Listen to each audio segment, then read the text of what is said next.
Guten Dag met Nene, daar ben ik nog eens mal weer. Vandaag wil ik u eens vertellen, hoe dat früher met de Kinder toeging, die in de Schule kwamen und vorher an Huse bloß met Plattdeutsch opwassen. Ook onze papa heeft bij ons aan Huse altijd dat Plattbrot, wo hij met opwassen is. Dat was dat Zandplatt van het Westmünsterländske Grenzgebiet nach Holland. Hij sagt meinetwegen nicht, dat passiert nächste Weke. Nee, hij sagt dann, dat gebeurt tucken Weke. Nur op Hochdeutsch te praten und te schrijven, dat was ook für die kleine Stina nicht so einfach. Sie ging ja nur in die 4. Klasse und sie gab sich alle Mühe, aber et Rutzken doch altijd noch wer Plattdeutsch geutrücke de Tüsken. Eines Tages gab de Jüffer ne Husarbeit op mit das Thema, wie ich den Sonntag verlebt habe. Und was die kleine Stina da so in Heft schreiben hef, dat will ich u is ebenkes vorlesen. Also, wie ich den Sonntag verlebt habe. Am Sonntag können wir schon mal eine Kehre länger schlafen. Meine Eltern kommen dann auch noch wohl trächte, denn sonntags hat man ja nicht so eine Drockte. Meine Oma will partout, dass wir erst nach die Kirche gehen, sonst wird sie gräsig und ist mit uns am Nostern. Wir müssen ja sonntags nicht in eine Ruse frühstücken und dürfen dabei ruhig etwas länger an unser Botteram mümmeln und auch ein bisschen mit die Milch pümpeln. Wenn wir das ganze Musselgrä vom Tisch geräumt und unseren Böis angezogen haben, stocken wir los. Wenn wir einen Tratt schneller laufen und nicht so rumdrömmeln, kommen wir kein Fitzken zu spät. Wir beten uns dann immer tüftig. Oma steht nachher unter die Nenntüre und fragt, wart ihr schon wieder aufs letzte Knäppchen?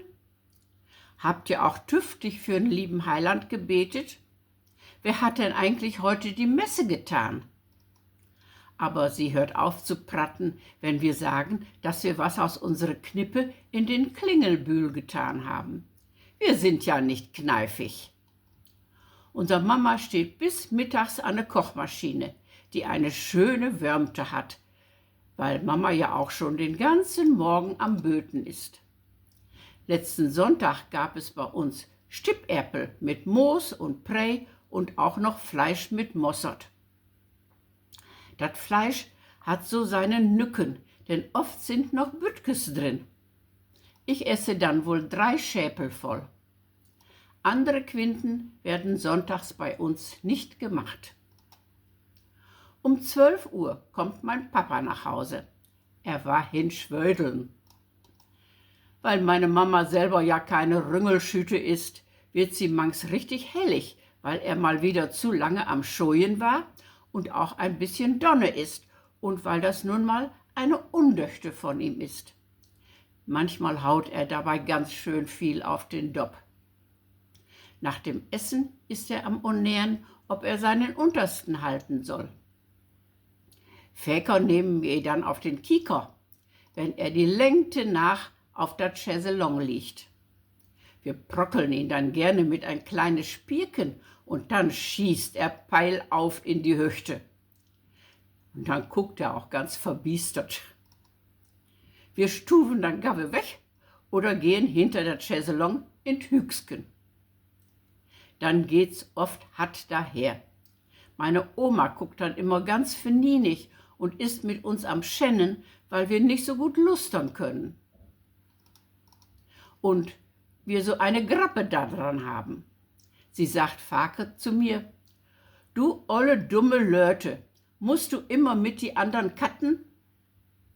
Dann lässt sie noch eine Söchte los und schimpft, weil wir mal wieder so vertwassen sind. Mein Bruder, der alte Hanepampel, flickt mir gerne was ans Zeug.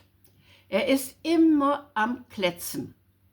Ich finde das Schofel, auch weil er immer Gaffeltange zu mir sagt.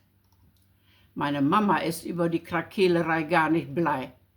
Sie droht dann eine Schnese vom Bönne zu holen und schänd, dafür schält euch eigentlich was, ihr alten Grevels. Mein Bruder fängt dann an zu rehren und tretet mir ganz butt vor die Schennepiepen. Aber ich soll ihm wohl wahrschauen und ihm heute Abend eins mit unseren Schläf überschmacken. Oder ich nehme das Stellnäpken dafür. Weil wir so viele Akefitkes gemacht haben, müssen wir schon um 7 Uhr unseren Nachtpolter anziehen, der auf der Betteplanke liegt. Mein Bruder heudelt immer seine Sachen in alle Höke. Wenn es kalt ist, kriegen wir eine Kruke mit ins Bett und meine Mama sagt, wir sollten jetzt aber mal langsam unsere Maule halten und besonders mein Bruder, das kleine Ziesemenneken, soll stick nicht mehr so kregel sein, weil sonst unser Papa mit dem Lattenend käme und dann würde er uns mal Mores lehren. So, das war's für 5 Tage, halt du Kregel und ich sag, gut gone.